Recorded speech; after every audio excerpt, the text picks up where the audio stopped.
अस्सलाम वालेकुम दोस्तों, मां आहियां एनवायरमेंट इंजीनियर जावेद अहमद। दोस्तों, मूंखे हींअर कुझु इनबॉक्स मैसेजिस आया आहिनि ऐं कुझु दोस्तनि मूंखे कॉल कई आहे त हिकिड़ो सिस्टम आहे जेको 29 तारीख़ खां 31 तारीख़ खां सिंध में जेको आहे सो दाख़िल थिए थो ऐं जेको आहे सो हिकिड़ो थंडरस्टॉर्म जो अंदेशो आहे। दोस्तों, मां अॼु जे लाइ चयो हुयो त हिकिड़ो जेको आहे सो सिस्टम अॼु आहे असां वटि सिंध में, उहो सिर्फ़ु ओनली हिकिड़े ॾींहं जे लाइ, उहो बि शाम जे टाइम ते। सुबुह जो क्लियर हूंदो ऐं मंझंदि ताईं ककर ठहणु शुरू थींदा ऐं शाम जो कुझु जेको आहे बारिश थींदी।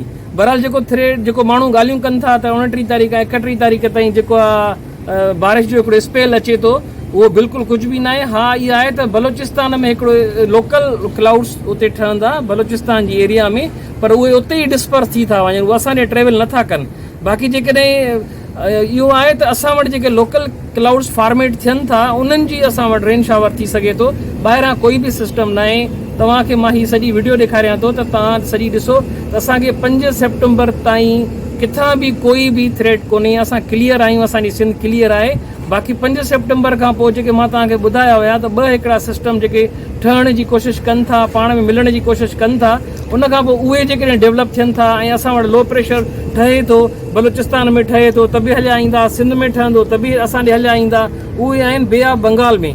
पोइ उन्हनि जे अचण में हिकु त टाइम बि घणो लॻंदो, ज़ाहिर आहे उते जो ट्रेवलिंग डिस्टेंस बि आहे, ऐं ॿियो इहो थींदो त लो प्रेशर ठहंदो तॾहिं उहे असां ॾे ट्रेवल कंदा। हिन वक़्त ताईं त मूंखे कुझु बि नज़र नथो अचे। ॿियो मां तव्हां सभिनी दोस्तनि खे इहो अर्ज़ु कयां त सो लॉन्ग जेका असां प्रिडिक्शन नथी करे सघिजे कॾहिं बि।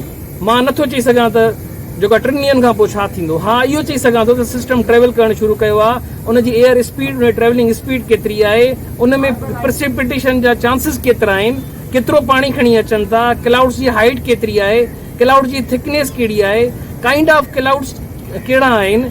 अहिड़े क़िस्म जूं ॻाल्हियूं तव्हां सां शेयर करे सघूं था। बाक़ी तव्हां परेशान न थियो, अहिड़े क़िस्म जी अफ़वाहनि ते तव्हां ख़्यालु न कयो। Thank you so much. दुआनि जी इल्तिजा। थैंक यू भाउ।